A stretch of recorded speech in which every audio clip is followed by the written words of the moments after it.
Hi, I'm Bob Phibbs, the Retail Doc. Thanks for joining me again here at the Gift and Home channel. I want to talk to you today about hiring. Now, if you visited some of the other segments, you may have heard my strong thoughts on firing, how we need to do it more often, and why. Now I'm going to just talk a few points about hiring. So let's say that you've taken all these applications in. By the way, the more applications, the better. And you've reviewed them. Looks like it might be a match. How do you do the interview, and what are you really looking for? Now, some of you out there go, oh, I go by my gut feeling. In fact, I did a survey where 80% of independent business owners said that they went by their gut instinct. Worst thing you can do. Now, why is it the worst thing?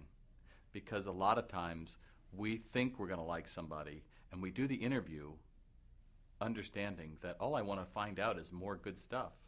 The problem with that is you're just hearing what you want to hear.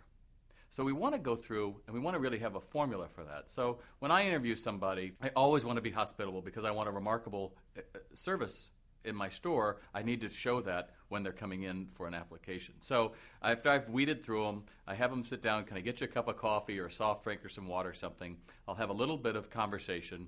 And instead of saying those old, tired things of, oh, tell me a little bit about yourself, which no one knows how to answer and no one knows how to judge, I might say, can you just give me the example of what a typical day would be at your last job?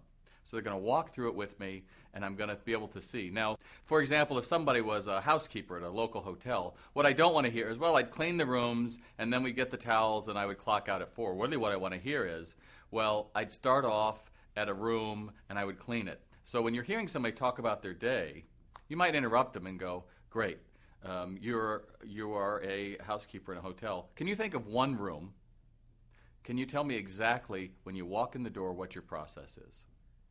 So I want to hear her say, I walk in the door, I pick up the trash, I then deposit that in my cart, I go into the bathroom, I spray all the surfaces. You follow me? It's a lot of details that I want to hear how her mind works. I want to give her that option to show me. Because for me, I want detailed person.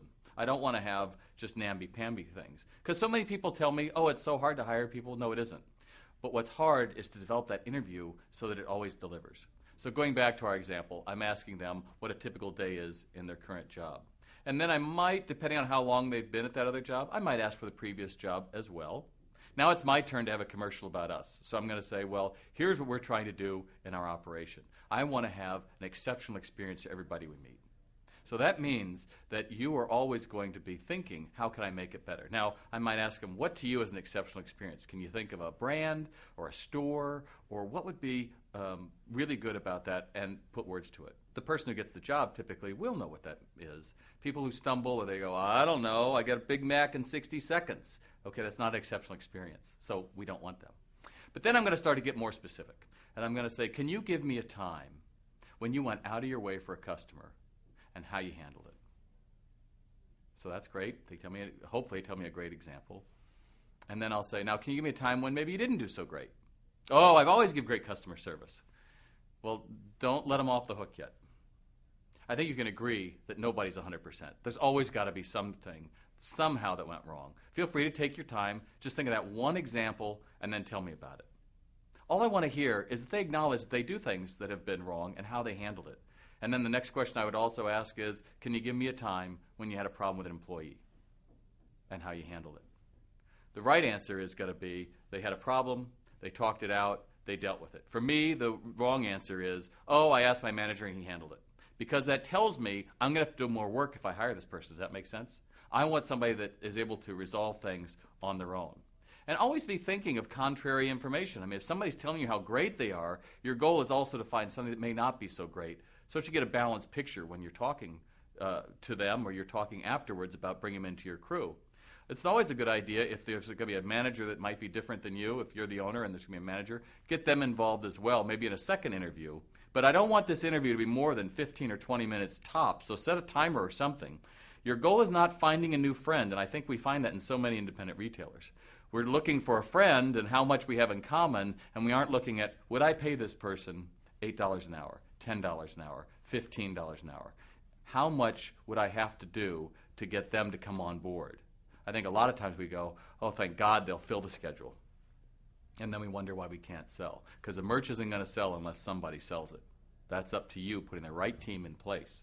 So just to go back, make sure that you've got your applications all together. You're going to want to make sure that you've got a time set by maybe about 15 to 20 minutes, again, maybe with a timer. You're going to make sure that you're going to be hospitable when they come in. You're going to share something about yourself and your business and why it's different here. And instead of thinking, oh, I want to get them on the schedule as quick as possible, you're thinking, I want to see both black and white, good and bad. And then you can form a really good judgment.